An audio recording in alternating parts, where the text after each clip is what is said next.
Salut, c'est Apo86. Aujourd'hui, retour sur le troisième film sur Batman, Batman Forever. Vous voulez tout savoir sur ce film? Rendez-vous après ceci.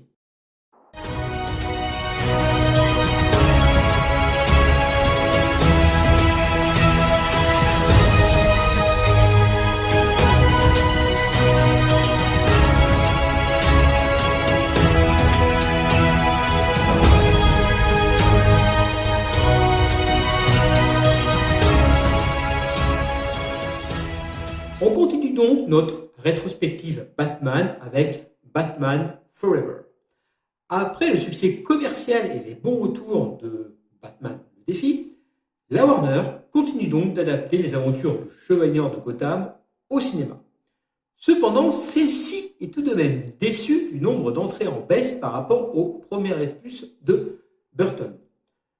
Le studio s'est également attiré la foudre d'associations de parents et de ses partenaires qui ont jugé le deuxième film de Burton trop sombre et trop violent pour les enfants. Faut dire que la Warner avait signé un partenariat avec McDo et présenté le film comme un film familial pour enfants.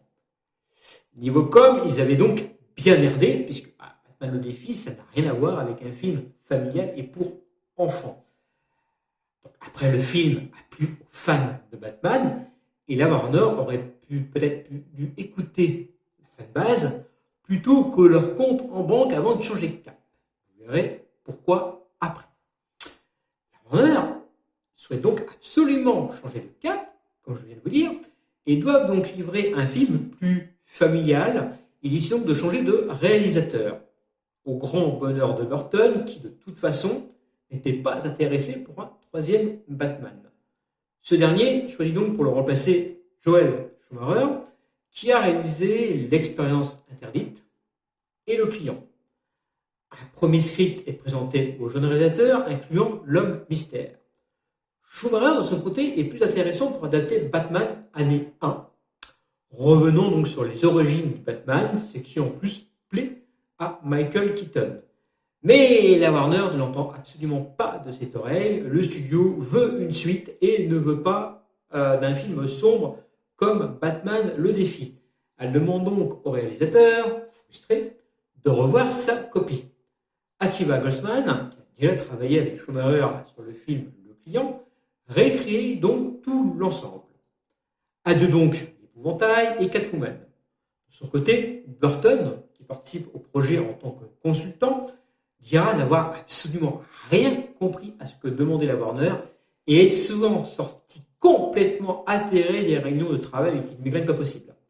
Film d'ailleurs qu'il détestera, à tort ou à raison, on le verra tout à l'heure.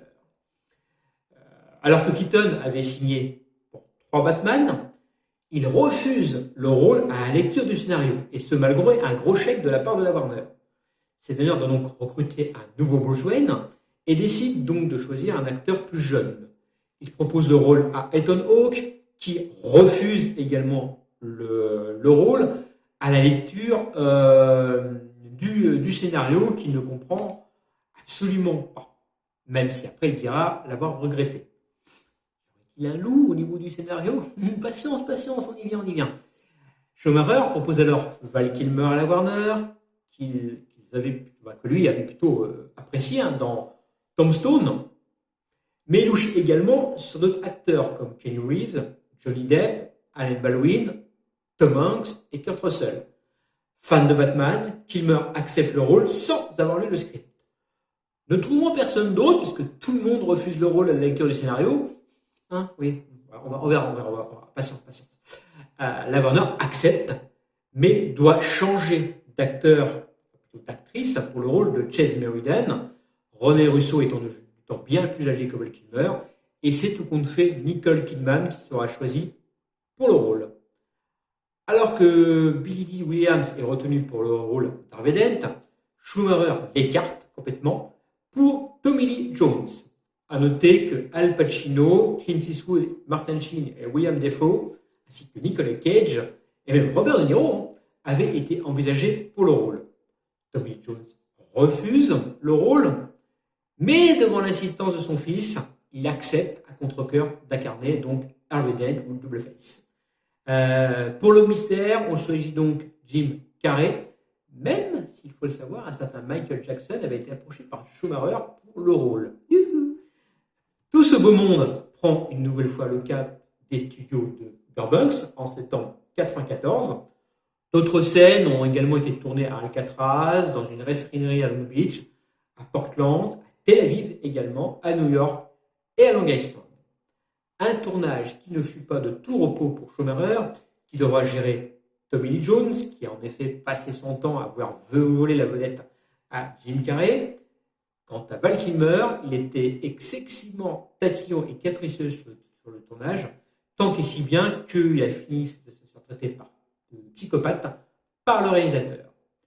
Mais Batman Forever, ça raconte quoi?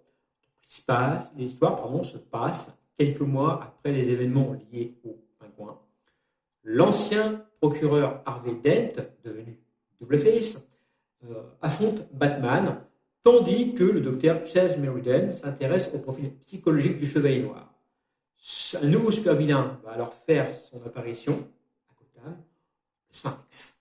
Toutefois, Batman pourra bientôt compter sur un nouvel allié, Dick Grayson.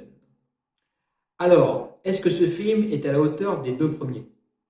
Honnêtement, non. Batman Forever est très médiocre, très médiocre. Mais il y a quand même des choses assez intéressantes, très peu, mais il y en a. Schumacher a donc laissé tomber le style gothique de Burton dans son film pour un ton plus BD, donc plus en rapport avec le comics.